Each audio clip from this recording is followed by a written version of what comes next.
Can you still see my screen? Just my, Yep. my slides. Okay. We're just after 1 o'clock, so we'll kick off.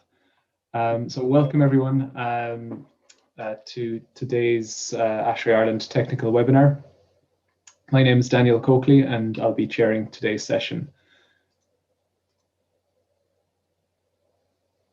So just briefly before we begin, I'm just going to run through the agenda for today's presentation. So I'm just going to take a couple of minutes to cover some housekeeping issues before I hand over to Bruno, who's going to talk about whether a low-cost air quality monitor can offer near reference level data. We should have a decent amount of time towards the end for questions and answers. And I'll tell you a little bit in the next few moments about how to interact with during the webinar. And then finally, I'll finish off with some closing announcements just before 2 o'clock. So normally we run these webinars on GoToWebinar. If you've joined any of our previous events, we're using Zoom today because I think we can allow a little bit more interaction from the audience. But this works a little bit differently if you've joined our previous webinars. So for today, the way we'll be taking questions is using the chat function in Zoom. So if you just click the chat button, you can ask your questions anytime during the webinar. If you have any difficulty, hopefully you won't, but you can always send questions to directly to myself after the webinar or during the webinar at secretary@ashraeireland.org. I think we will also allow at the end people to open up their mic if they want to ask questions directly, but please do just use the chat function to let us know that you're waiting to ask a question so that we can invite you to unmute yourself and ask a question. So the presentation material I'll make available shortly in the chat, and it will be also uploaded to our website in the next few days when we upload the recording to the webinars page. So over the last few months, we've run a number of webinars. Primarily last year, we focused a lot on COVID-19 and mitigation of the spread of airborne infection in buildings. And this included presentations and topics including indoor air quality, building monitoring, facility management, ventilation, filtration, and air cleaning. So I just highlighted again for anyone that's interested, you can still access all of those presentations on our website, on the link here, and also on our YouTube channel. Also for this year so far, we've run a number of events, starting in February with Professor Bill Banfitt on HVAC guidance for airborne infection control, and we've had a couple of events since. Again, all the videos are available on our website and YouTube channel, and we will be adding more over the next couple of weeks. So keep an eye out for the notices about upcoming events. Just to highlight as well, there is a number of events scheduled by ASHRAE headquarters, and I've posted the link here again through the ASHRAE Learning Institute. So I'm delighted to welcome Bruno Beloff today, who is the co-founder of South Coast Science Limited. And Bruno is going to talk about the development of air quality sensing and whether that sensing can reach the level of reference data for the purpose of gathering open, high quality air quality data. So I'll hand over to you, Bruno, and I look forward to your presentation. Thank you very much. I'll share my screen.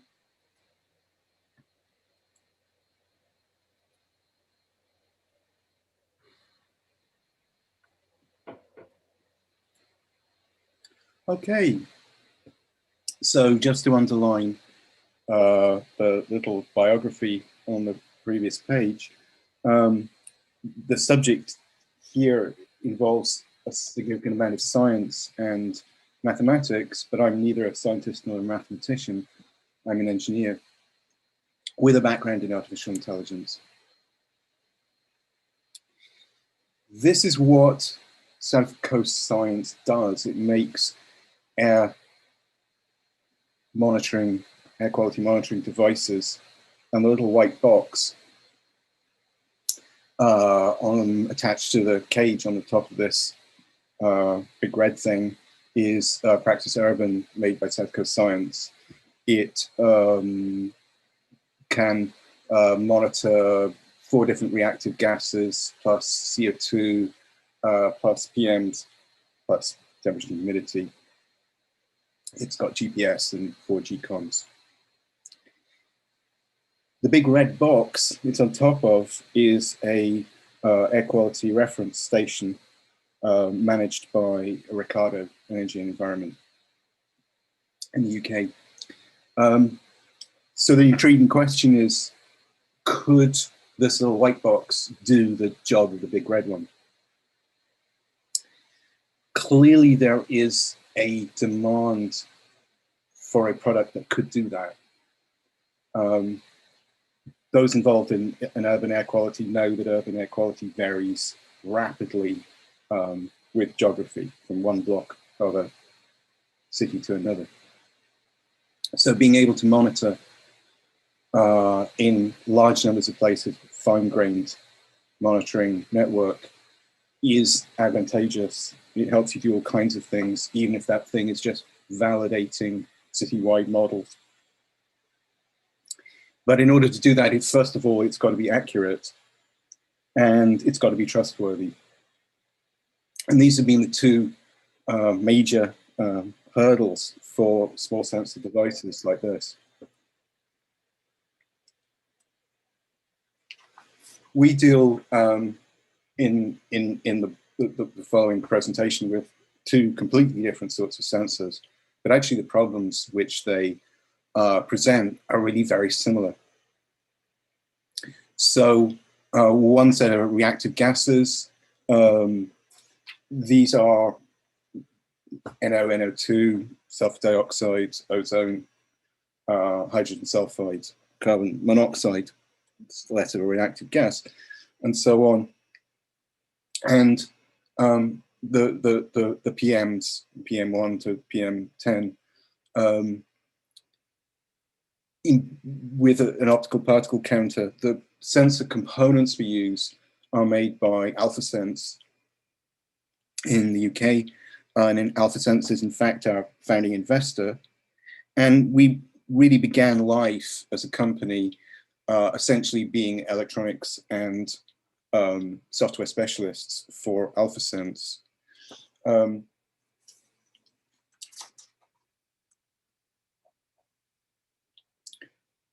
One, we talk about how close you come to a reference equipment. There is a, I'm going to try and move.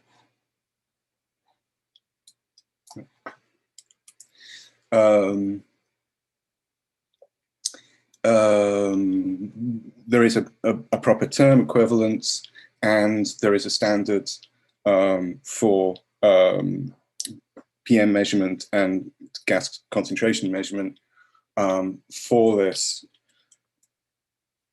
And these are the sorts of numbers, the expanded uncertainty that would be expected of a reference instrument over certain periods of time for the different species.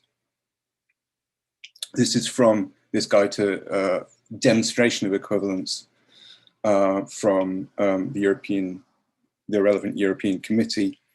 And it's kind of interesting here that the reference method is specified, and of course the methods that we use, the optical particle counter dealing with laser dispersion and the electrochemical sensors are not considered possibilities for reference equipment according to this documentation. But this is where we are. This is where we began and where we've remained. we began by looking very closely at the behavior of electrochemical sensors and at the behavior of environmental scientists. So, for example, we went to different environmental scientists and said, what sort of sampling rate are you interested in? We looked at the behavior of the sensors themselves, and we designed a low-pass filter that matched the requirements of the customer and removed a great deal of noise. Because the electrochemical sensors we use contain both a working electrode and an auxiliary or reference electrode, there were some tricks in the way we do analog digital conversion to also remove noise when comparing two different electrodes. We thought a lot about circuit design and circuit layout and the way in which noise, particularly noise that includes bias, such as noise induced by cellular modems, how that's removed from the system. So we began by creating what was essentially a reference circuit for digitization of electrochemical sensor signals, and quickly got greedy and said, well, actually the money is in complete turnkey systems. So we're going to build a complete turnkey system, obviously. And the practice urban, we designed in collaboration with United Nations Environment Program and their wonderful manager, Sean Khan in Nairobi. We looked at their UN's requirements, which included very harsh environments, very unstable networks, and very unstable power supplies, and found that those were really good requirements to start with to build a robust, reliable device that could live for a long time in the field.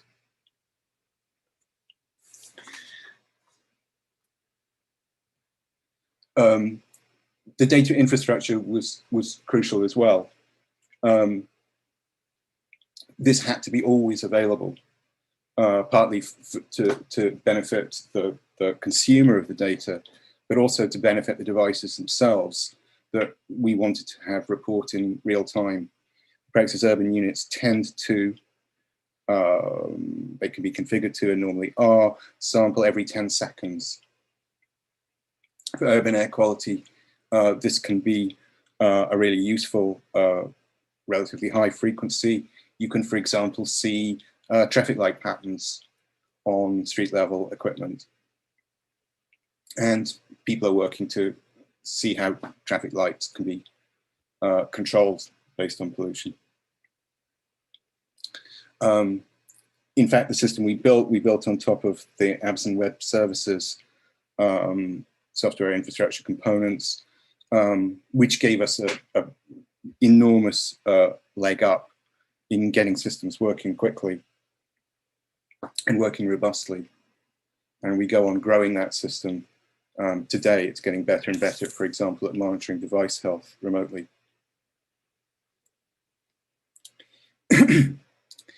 And here's Sean Khan on top of a ladder, it's a place he really likes to be, although he's normally in an office. And deployment, it turned out, we would say, is absolutely crucial in understanding data interpretation and data correction, and that movement towards reference quality data. Other people have tried to do what we have done so far in the laboratory, and it's a false path to go down, because how a system behaves in the laboratory is quite different to the way it will behave in the field. And unless you can deploy large numbers of devices in very different sorts of environments, you won't gain the data you need to understand how to do data interpretation properly. So this location is on the top of this school building in Addis Ababa in Ethiopia. And actually, Addis Ababa has quite a fun climate. It can get pretty cold at night and pretty hot in the middle of the day. And humidity and so on varies a lot. Pollution levels because of the traffic there, can be extremely high. This turned out to be the most challenging environment. We placed a device, you can see on top of the big green box, which is also a reference site, the little white practice urban unit. This place is called the Chigwell Orchard. It's in rural Essex. And this was in fact one of our first field deployments. And we learned a great deal. We installed a device that ran there for about a year, and it didn't lose a single reading. The electronics and communications and the data systems worked perfectly. And at the end of that period, we discovered that we had built the world's most expensive temperature and humidity meter. An environment like the Chigwell Orchard is extremely challenging because it was deliberately chosen as a very low pollution environment. Essentially, the reason it exists is to see how plume from Greater London affects various places in Essex. It's deliberately as far away from local pollution sites as possible. At the same time, being an orchard, it has a lot of fruit trees in it, which get covered in rainwater in summer, August showers. And so humidity rates can change dramatically and very fast. And doing data interpretation in this environment, both for optical particle counters for PM readings and for the electrochemical gas sensors, is interesting. So this is our timeline. We built our reference circuits in 2016. The original ones were developed for the Raspberry Pi. We don't sell them anymore because they're too expensive to support. Basically, people buy one and then have huge numbers of questions, which are expensive for us to answer. By 2017, the first practice urbans were around, and by 2018, the Chigwell Orchard had taught us what a tricky field we were in. At that time, AlphaSense was involved in its own research into data interpretation for gas sensors. And we thought that was an excellent arrangement. They were the scientists and we were the engineers, and we would inform each other. But eventually we gave up waiting. We didn't get an answer from them in terms of an equation which we could implement in software and perhaps deliver on a device and so on. So we had a bash at doing it ourselves. Now, it's worth understanding that the original goal was to make something that was usable. We would produce respectable data. It was intended to provide for an indicative device. And there were two pillars that made it seem worth pursuing this. One of them is that in tightly controlled laboratory conditions, the linearity of the gas sensors was extremely good, repeatedly so. And the second, and this is a chart that comes from a long time period from from August 2018 to February 2019, of two co-located practice urban units, and these are NO2 readings. So here we see that to a large extent, electrochemical sensors are repeatable and predictable in their behavior, even when they're wrong. So you can take any two AlphaSense NO2 electrochems, and they will always be wrong in exactly the same way, and that's a good place to start. Here's a timeline for sulfur dioxide in Addis Ababa, and you can see some of the problem here. So you see, to a large extent, the SO2 signal tracking relative humidity. It's more complicated than that, but there's a heads up. And the next slide is quite funny. This is in Dakar, in the offices of the air monitoring department of the government. And the office has a particular sort of air conditioning system that switches on and off every 15 minutes. And here you see, again, SO2 tracking the air conditioning system.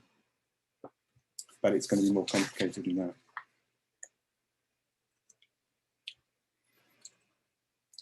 I'm going to contrast two different approaches to solving this problem. One I call physics and the other I call statistics. Physics assumes that you have some model of the system, why it behaves the way it does, and you just want to add the coefficients. So this is a very idealized model of the temperature response of a gas electrochem in terms of humidity. So it says basically at one end of the humidity spectrum, the temperature response is quite great, and at the other end, it's quite small. We didn't think it was quite as simple as this, but we actually ended up with a more convoluted surface. So in this three-dimensional space of temperature, humidity, and error, we have a kind of convoluted surface which predicts the error. We did a similar sort of thing with the optical particle counter. And in this case, we just looked at relative humidity. And we said that the device over-reports at high humidities and under-reports at low humidities. And it's worth noting here that the Y scale is a scaling error. So a value of 7 means that the reported value is 7 times as great as the actual value.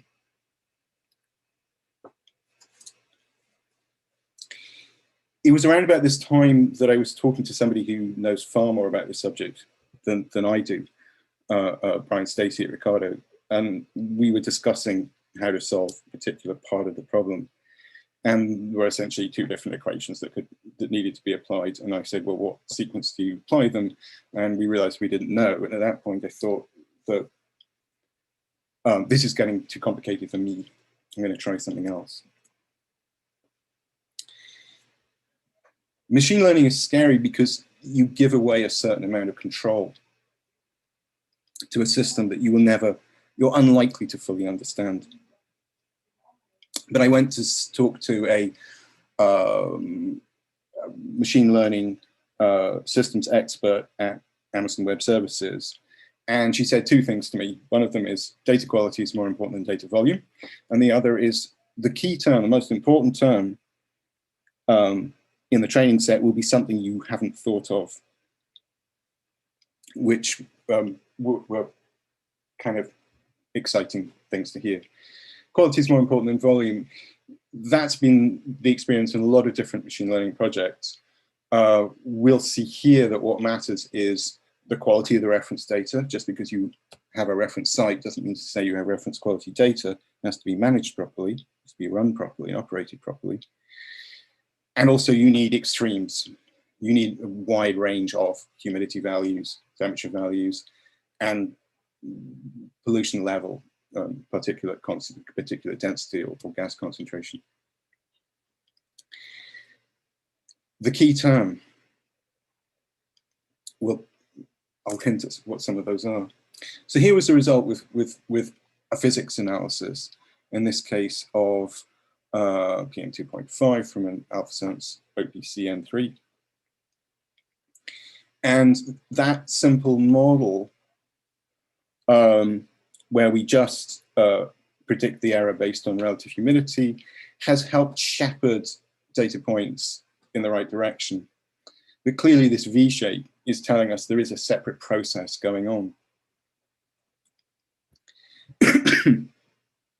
This is the same data set with a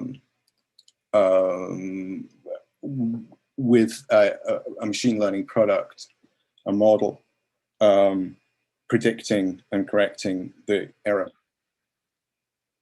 And these sorts of outputs, the one on the right, we take a training set and split off 20% of it, build the model on the 80%, and then run it against the 20%. And for a lot of people, that's an acceptable way of operating. The danger, of course, is that your validation set is taken from the same environment, the same equipment, and so on. So it's interesting, but it's dangerous.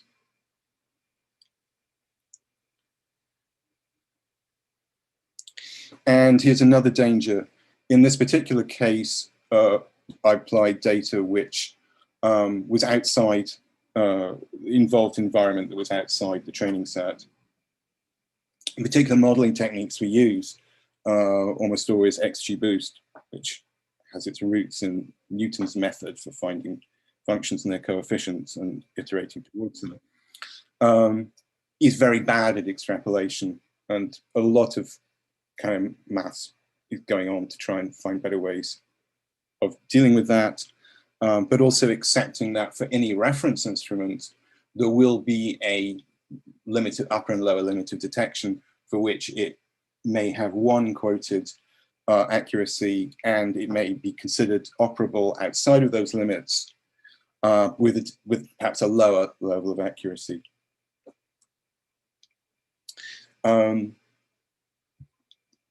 This the blue line here is reference. The orange line was a physics model, which is respectable at tracking the reference, and it's just worth underlining the scaling problem. Right? So this is a geometric error rather than an arithmetic error of the green line, which is the reported PM density from the OPC itself. So this is a very simple calculation that's done in the firmware on the little sensor. And here we have a situation where the green spike goes up to about 10 times the correct value.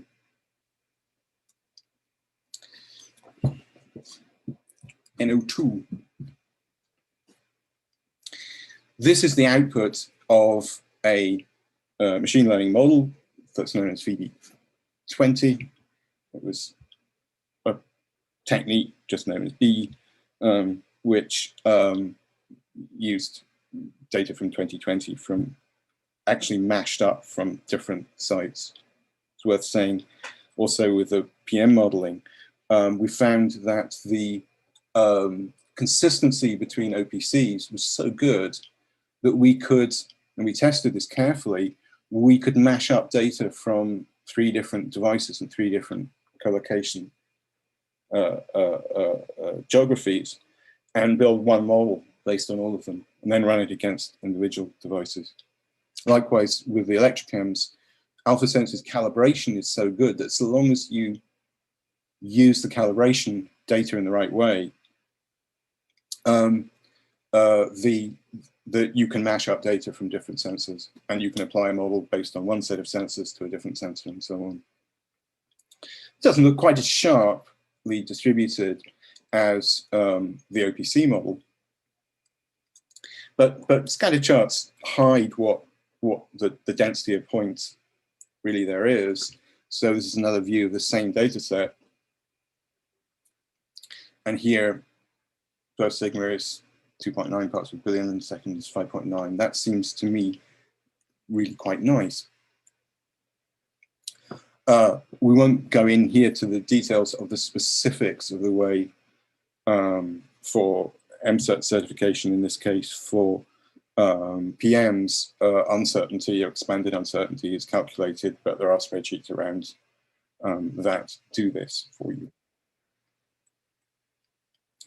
We completed a little while ago quite a long-running set of tests at the National Physical Laboratory in Teddington, managed by Bureau Veritas, in pursuit of MCERT certification for PM 2.5 and PM 10 for both the Praxis Urban and our newer product, Praxis OP Cube, which is a scaled down one that just does one gas, but has the same optical particle counter in it and the same mechanics.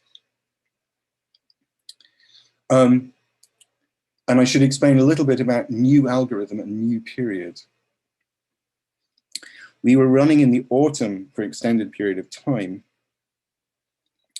And towards the end of the tests, and we checked the data against, and Bureau Veritas checked against reference every week. And then Guy Fawkes night came along. And Guy Fawkes night was on a Thursday night. And then there were other firework parties on Friday and Saturday in southwest London. And it was very high period of very high humidity. So very unusually, London gained a smog during these periods. And the machine learning models that we were running hadn't experienced that environment and underreported. So we regenerated the models using all the existing data plus the new data from Guy Fawkes night,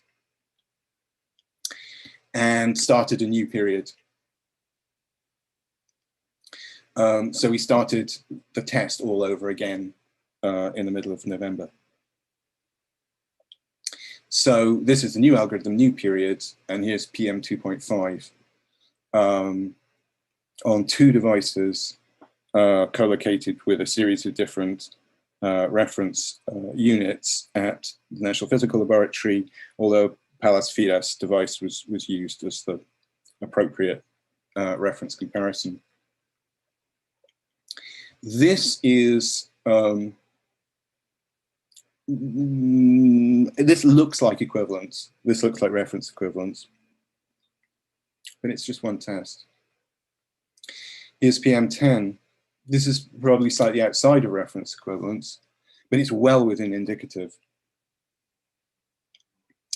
And it's worth saying that with the technique that the OPC uses, the smaller the particles you're interested in, the more repeatable it is. By the time you get to PM10 and above, distinguishing between water droplets and the particles we're actually interested in becomes harder and harder.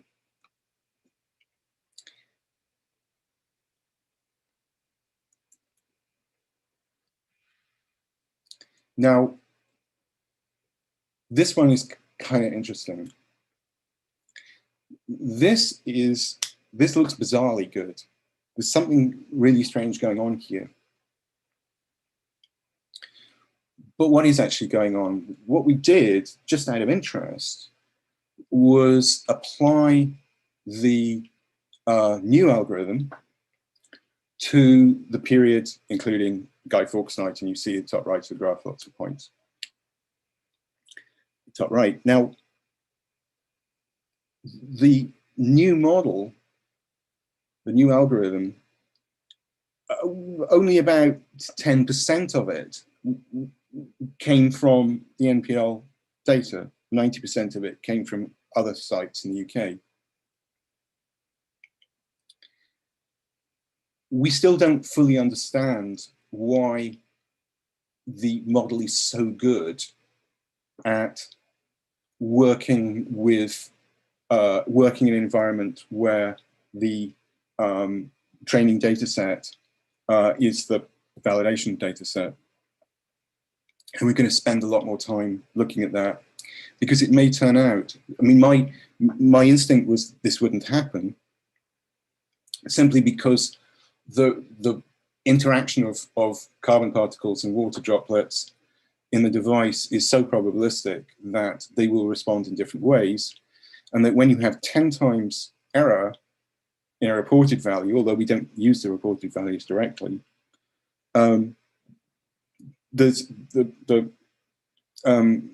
reducing that error is just arithmetically very challenging.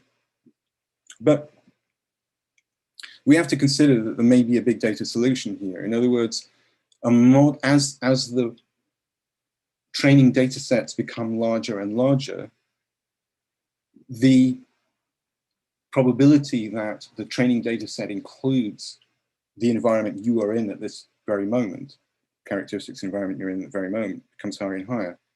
Think of it this way. If you wanted to build a self-driving car and were able, you might be able to achieve this simply by recording the behavior of cars on every street in every city in the world, in every driving condition, night, day, rain, traffic, high traffic, low traffic, and so on. When you have data sets that big, you can start doing things with these sort of brute force methods.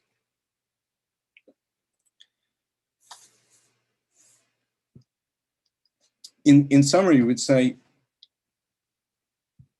going back to the European formal equivalence test, it's about data quality.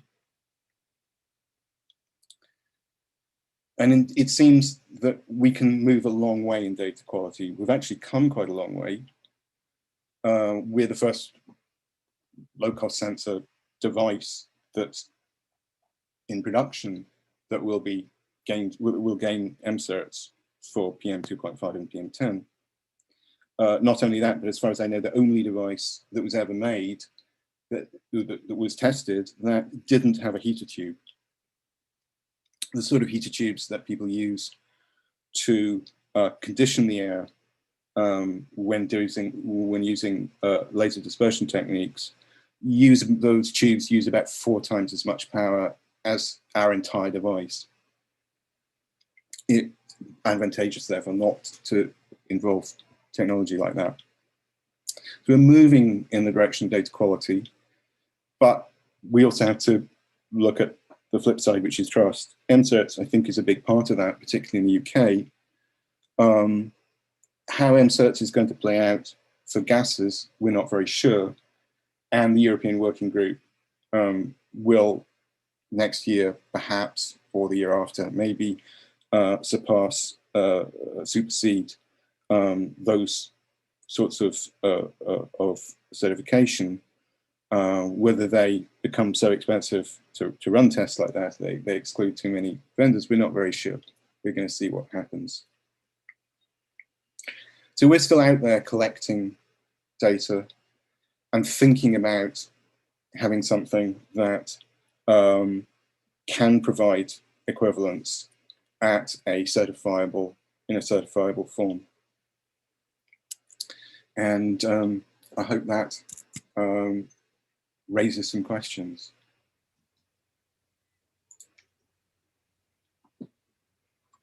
Thanks very much, Bruno. I know there's a couple of questions coming in the chat. I just wanted to ask one initial question myself while people post their questions in the chat, which was, I think what occurred to me during the presentation was that there was a number of points where you said the instrumentation was over or under reporting by a fairly high magnitude, potentially maybe 7 or 10 times. I think you gave examples of. And it's interesting that there's quite a lot of new equipment coming on the market now for indoor and outdoor air quality monitoring. So based on your experience and the difficulties the challenges you've had in getting reliable data from this equipment, what confidence would you have over the equipment that you see on the market today that's being sold commercially? Do you think? It's a very good question. For very low cost devices, the advice I've always given is buy 2 of them and put them beside each other and see if they give you the same numbers. It's a pretty straightforward test. You can do it indoors or outdoors or whatever. And there are devices out there that will not. We would, and I've talked to people at KTN, Knowledge Transfer Network, I'm pushing for a reference collocation site to be open to device equipment providers and say, if you believe in your device, collocate here and all the data will be public. I haven't had many takers. Okay. Thanks very much. I see there's a there's a couple of questions starting to come in now. So just the first one's there from Lillian. I don't know, Lillian, you're welcome to unmute yourself and ask the question directly, or we can just read it out.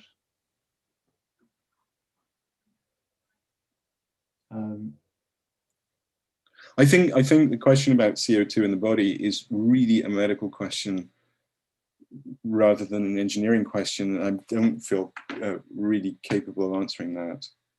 CO2 is really, really important in internal air quality measurement for sure.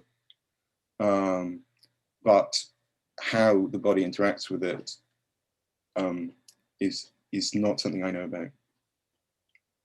Okay, and then there was a follow-up question. I'm not sure if it's maybe on the same lines, more of a medical question, but is it possible to measure biological reactions that can control the technical equipment in the indoor environment?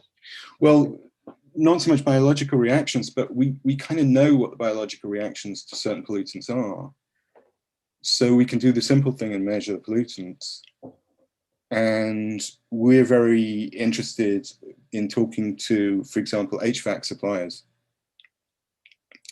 about the integration of indoor air quality monitoring equipment with HVAC systems.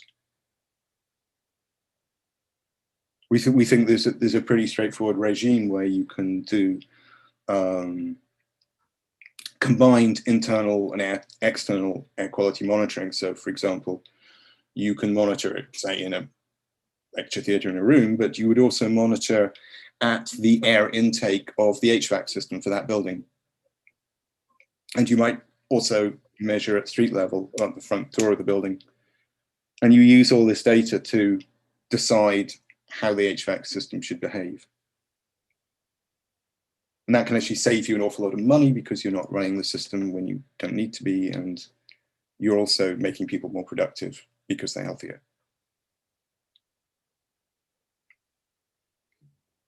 Thanks, Bruno. Hopefully that answered your question, Lillian. There's another question from Christopher. Again, Christopher, you're welcome to unmute and ask your question directly, or I can happy to read it out from the chat. This is a question about MCerts. We know that Sensirion received MCerts for PM 2.5 only, but that was in a prototype device which did use a heater tube, as far as I understand it. So MCerts only applies to products, not to sensor components. So Sensirion built a sort of prototypical product, which isn't available for sale, around their SPS 30 little sensor. But as I understand, it also used a heater tube on the air intake to control relative humidity. So I suppose the difference with the Praxis is you can buy the Praxis. Good answer. Hi, Bruno. Thanks very much for the question, Christopher. Ralph, how do we assess PM 2.5 in terms of toxicity, and how do we trace this to relevant sources to affect government policy?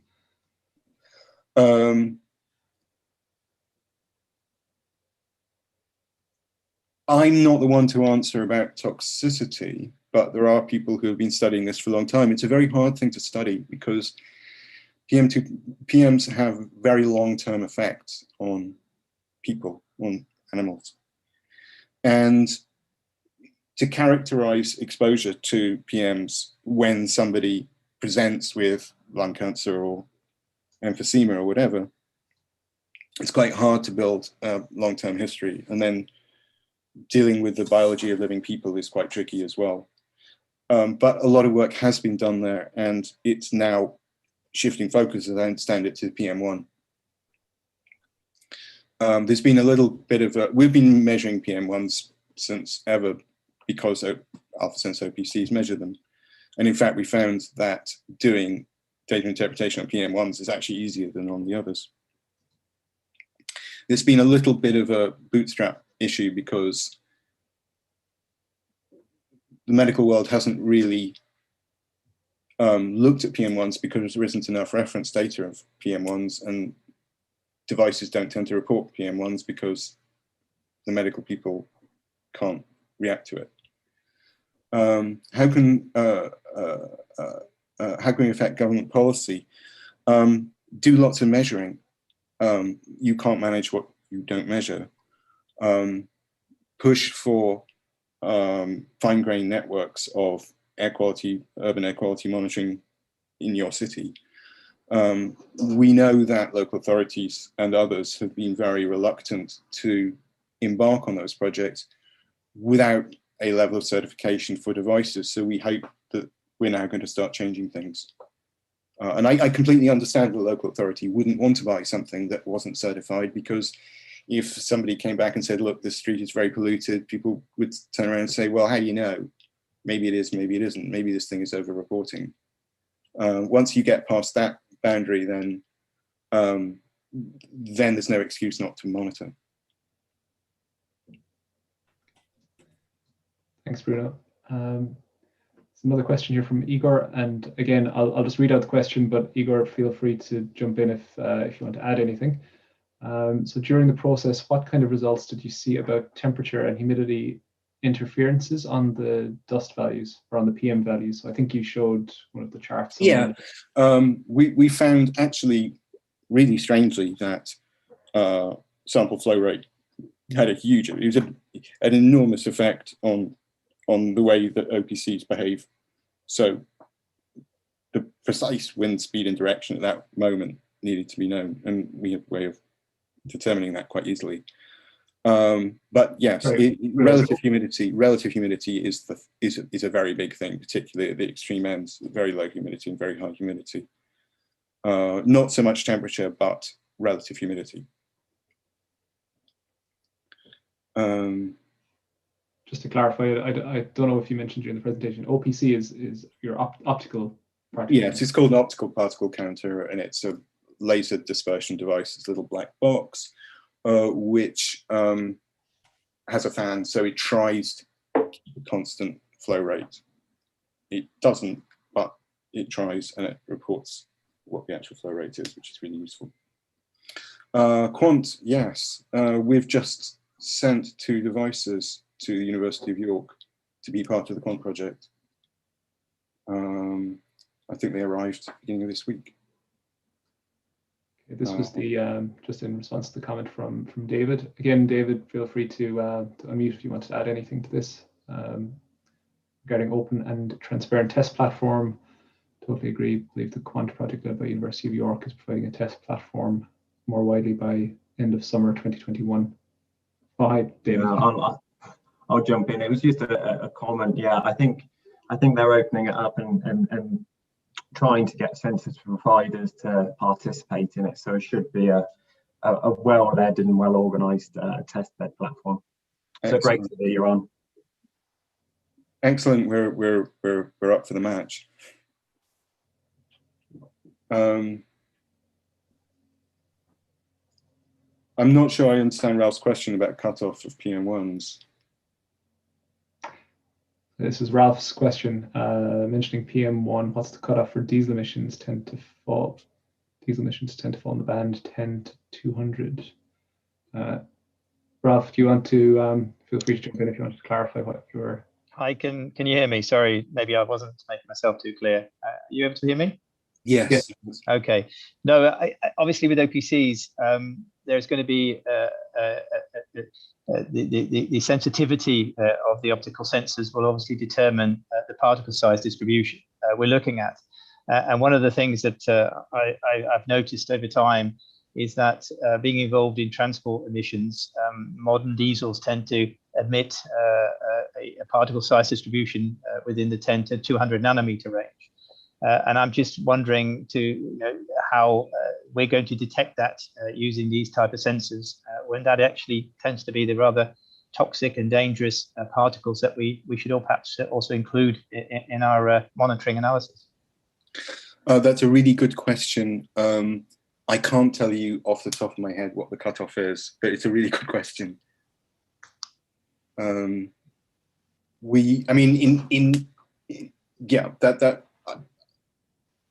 you've got my email address on the last slide, on the first slide. By all means, be in touch, and I'll find out what I can. Okay. I mean, in practice, a lot of the pollution comes from engines that burn oil, and they produce a lot of PM10 and PM2.5.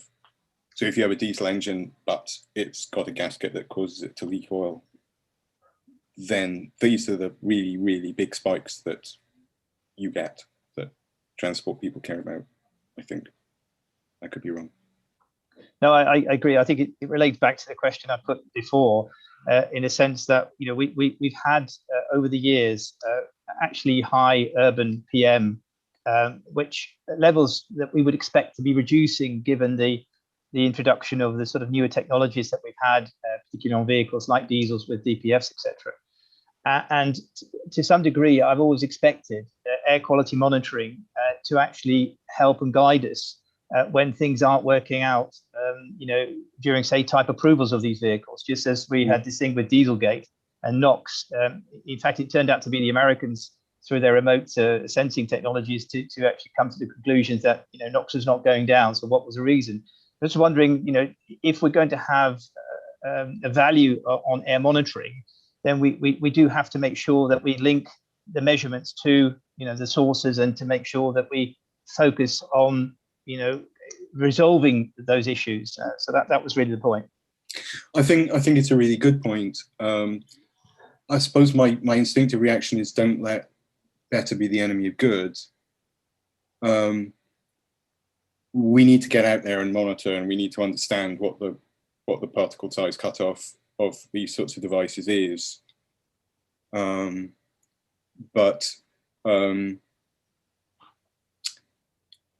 there's a great deal that we can do right now. There's a lot of really interesting work going on in ultrafine sensor technology development. But in the meantime, we can measure now. I talked to people in Addis Ababa when I visited, and said, geez, you need something equivalent to a British MOT test for vehicles, because this is terrible. You know, the pollution created by individual vehicles is insanely high. And the guy said, oh, no, we have all these laws. It's fine. They're just like yours. It's just that we'd never actually sort of test anything. That's, you know, the experience of most of the world.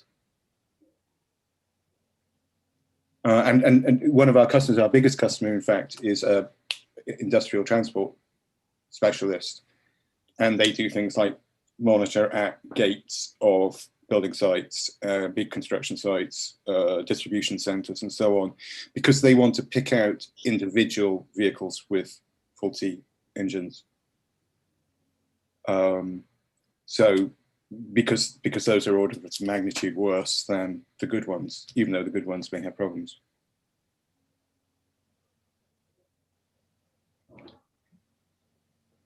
Thanks very much, Bruno. I think we've got another time for another question or two if you want. I've got a very brief couple of closing announcements, but that will only take a minute or two. So if anyone else does want to ask a question, feel free to jump in, or just post it in the chat. Otherwise, if there's any follow-up, I think, Bruno, you've given your email address in the slides, right? Yeah. So if you didn't get those, I'll post the link again in the chat just now, just for anyone that wasn't here at the beginning.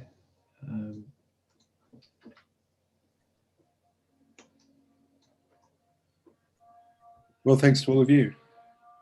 Yeah, no, thanks very much, Bruno. I'll just share my slides and make a few final closing announcements before we wrap up. Sorry, I've not been able to just copy the text into the chat, but maybe Karen, if you're there, could you if you can copy the link that I sent earlier? Yes, no problem. Perfect. Thanks very much.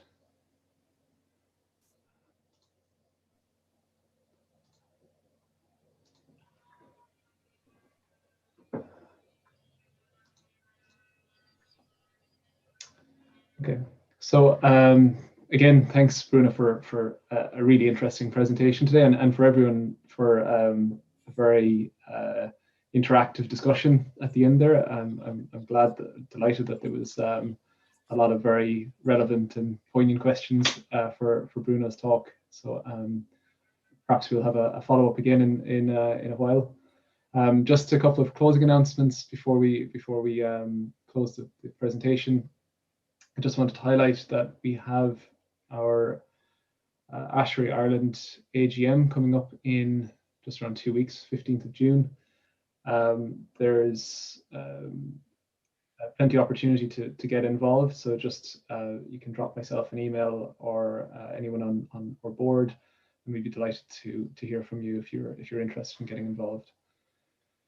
As always, you can stay in touch with us using our social media channels, our mailing list. You can subscribe to the mailing list through our website, and I've posted links to our Twitter, LinkedIn, and YouTube channels here as well.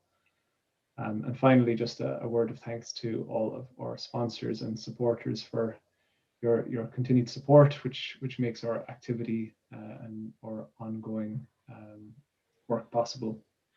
So thanks again, everyone, and enjoy the rest of your day. And thanks, Bruno, for a really interesting presentation today. Thank you. All the best. Thanks, everyone. Right.